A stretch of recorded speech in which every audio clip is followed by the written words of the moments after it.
Evening, Radhe Radhe. আশা করছি তোমরা সকলে অনেক ভালো আছো, আমিও খুব ভালো আছি। তিথি ব্লগস তেইশ টিভি চ্যানেলে তোমাদের ওয়েলকাম জানি। একটি নতুন ব্লগ ভিডিও স্টার্ট করে দিলাম। আর আজকে আমার চোখের নিচের পুরো কালো কালো হয়ে আছে, কারণ আমি মানে কালকে যে শর্ট ভিডিও করেছিলাম তারপরে যে কাজল পরেছিলাম, তারপর আর কাজলগুলো তুলিনি, ওভাবেই ঘুমিয়ে গিয়েছিলাম। আর সকালেও ফেস ওয়াশ দিতে ভুলে গেলাম। যাই হোক, ভিডিওটা স্কিপ না করে ভিডিওটার সঙ্গে থাকো। চলো তাহলে ভিডিওটা স্টার্ট করে দিচ্ছি। ভিডিওটা শুরু করার পর মা বললো একটু চা করে দিতে, তো এখানে আমি চা করে নিলাম। আর পরে তো ব্রেকফাস্ট করবোই, দেখা যাক ব্রেকফাস্টে কি হয়। চলো তাহলে ভিডিওটা স্কিপ না করে আমার ভিডিওটার সঙ্গে থাকো তোমরা।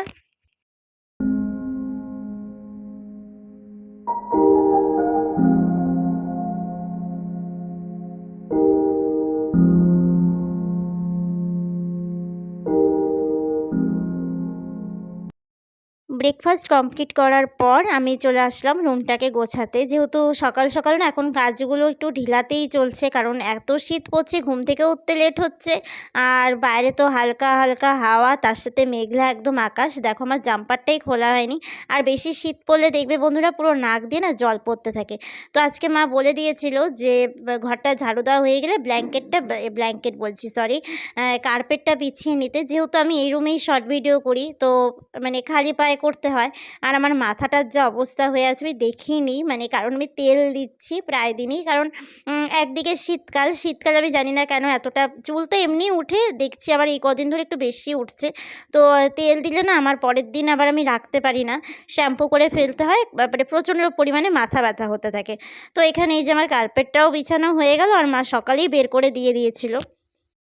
আজকে বাড়িতে হবে বাটা মাছ। আর বাটা মাছ খেতে কিন্তু আমি ভীষণ পরিমাণে ভয় পাই, কারণ কাঁটা থাকে জন্য। এখনও মানে বাটা মাছ দেখলেই আমার মানে কী যে ভয়। আর এখানে মা আমার স্নান করার গরম জল বসিয়ে দিয়েছে, পুরো এক ডেকচি বসিয়েছে, কারণ শ্যাম্পু করব, তো সেই ক্ষেত্রে তো গরম জলের পরিমাণটা একটু বেশিই লাগে। আর আমি আবার কি করি, মানে মাঝে মধ্যে ঠান্ডা জলটাই মাথায় দিতে থাকি, আর এইভাবে তো করলে ঠান্ডা লেগে যাবে।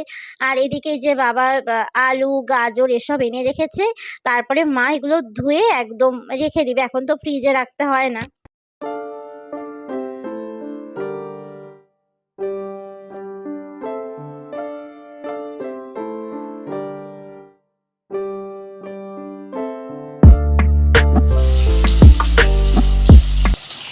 এখানে মা মাছগুলোকে নুন হলুদ সমস্ত কিছু দিয়ে মানে মাখা কমপ্লিট হয়ে গেছে, আর ভাজি করতেও বসিয়ে দিয়েছে।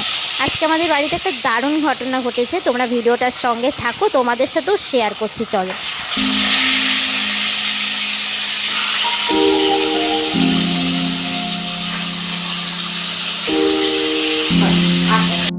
আর এই দেখো বন্ধুরা, আমার দিদি বাড়ির থেকে দাদা আর দিদি রান্না করে পুরো লাঞ্চ টাইমের খাবার পাঠিয়ে দিয়েছে। তোমাদেরকে যে বললাম ঘটনাটা দারুণ ঘটেছে, ওরা কিছু জানায়নি।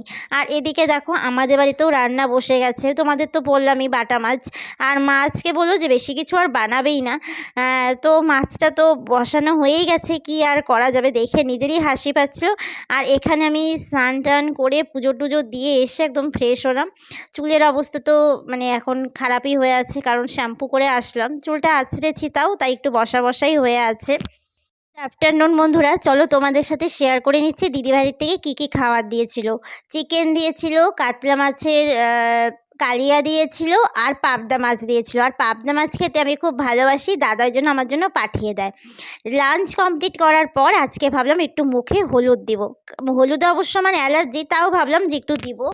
গুড ইভিনিং বন্ধুরা, আমার চা করাও কমপ্লিট হয়ে গেছে, সন্ধেটাও একদম কমপ্লিট হয়ে গেছে। তোমাদের সাথে গল্প করার পর আমি চলে যাব ভিডিও করতে। আর মানে ভিডিওর জন্য দেখি আজকে শাড়ি পরে করব না কি ড্রেস পরে করব জানি না, কারণ 22শে জানুয়ারি, তোমরা বুঝতেই পারছো কি বলতে চাইছি আমি। অবশ্যই শর্ট ভিডিও একটু চেঞ্জিং হয়ে যাবে, যেহেতু সবাই অন্যরকম সাজছে, আমারও সাজার ইচ্ছা আছে। কিন্তু তোমাদের সাথে এখনই শেয়ার করবো না আমি কী ধরনের সাজবো, খুব সিম্পলি সাজবো, আমি তো তেমন সাজতে পারি না। আর সেটার জন্য কি করতে হবে, তিথি ব্লগস এইচডি চ্যানেলকে সাবস্ক্রাইব করতে হবে, আমার চ্যানেলে শর্ট ভিডিও দেখতে হলে। আর মানে যতটুকু দরকার সেই জিনিসগুলো আছে মার কাছেই, মানে অরেঞ্জ কালারের শাড়ি বলো বা মানে যেরকম একটা লুক অ্যাটেন্ড করার দরকার সব কিছুই আছে। দেখা যাক আমি কীরকমভাবে সাজি। তাহলে চলো, আর একবারে তোমাদের সাথে পরে কথা হচ্ছে আমার। ইভিনিংয়ের পর তোমাদের সাথে তো তেমন মানে কথাই হলো না, যেহেতু একটু ব্যস্ত ছিলাম। আর মা ডিনারে হচ্ছে কফির ঝোল করছিল, বা মানে ফুলকপির ঝোল করছিল আর পকোড়া করছিল। আর মানে লাঞ্চ টাইমে না এত কিছু খাওয়া হয়ে গেছে, তাই আর কেন জানি না মনেই হচ্ছিল না যে একটু আমিষ দিয়ে ভাত খাই।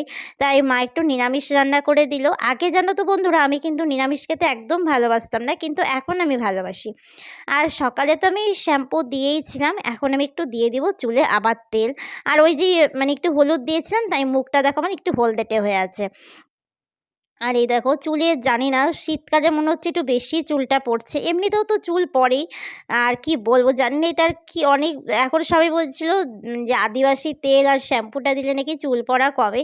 আর সত্যি কথা বলতে যেভাবে ট্রাই করা দরকার সেভাবে না ট্রাই করা হচ্ছে না।